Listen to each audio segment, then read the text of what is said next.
দ্রুততম সময়ের মধ্যে আগামী জাতীয় সংসদ নির্বাচন নিয়ে চলমান বিতর্ক যেন থামছেই না। বিতর্কে নতুন মাত্রা যোগ করেছেন বাংলাদেশ জামায়াত ইসলামীর আমির ডক্টর শফিকুর রহমান। তিনি স্পষ্ট জানিয়ে দিয়েছেন, আগামী রমজানের আগেই জাতীয় সংসদ নির্বাচন হতে হবে।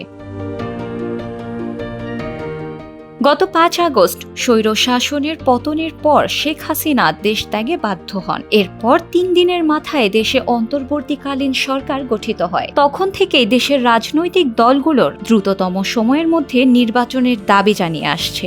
এই দাবির সঙ্গে একমত পোষণ করেছেন অন্তর্বর্তীকালীন সরকারের প্রধান উপদেষ্টা ডক্টর মোহাম্মদ ইউনূসও। তিনি একাধিকবার বলেছেন, চলতি বছরের ডিসেম্বর বা আগামী বছরের জুলাইয়ের মধ্যে নির্বাচন অনুষ্ঠিত হতে পারে। এই সময়সীমা নিয়ে দেশের রাজনৈতিক অঙ্গনে বিতর্ক অব্যাহত রয়েছে। চলতি বছরেই নির্বাচন হওয়া উচিত কিনা সে নিয়ে রয়েছে পক্ষে বিপক্ষে মতামত। তবে সম্প্রতি এক বৈঠকে জামায়াত আমির ডাক্তার শফিকুর রহমান জানান, তারা আগামী বছর নির্বাচন চান। গত ১৬ এপ্রিল দুপুরে ঢাকায় মার্কিন ডেপুটি হেড অফ মিশনের বাসভবনে যুক্তরাষ্ট্রের দক্ষিণ ও মধ্য এশিয়া বিষয়ক উপসহকারী পররাষ্ট্রমন্ত্রী নিকোল চুলিকের সঙ্গে বৈঠক করেন ডাক্তার শফিকুর রহমান।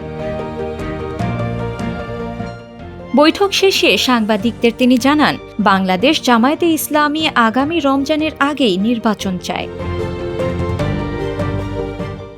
সে সময় ডাক্তার শফিকুর আরও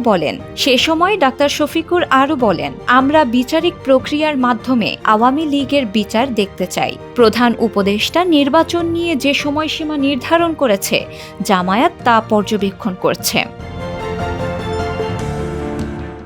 শিলা ইসলাম, সময়ের আলো।